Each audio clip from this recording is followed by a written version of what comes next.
आपण महात्मा फुले कृषी विद्यापीठ 8 नंबर शेडला ज्वारी पेरताना आपण डुकरं येऊ नये, पीक येऊ नये याच्यासाठी आपण सीड्स ट्रीटमेंट केली होती. तर त्याचा हा प्लॉट आहे.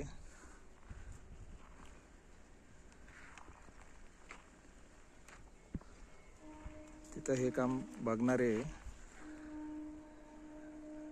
दादा किती दिवसाची झाली? महिन्याची झालेली आहे ती. साधारण पेरून महिना झालेला आहे. एक पण डुक्कर आलेलं नाहीये. आलेच नाही ना इकडं.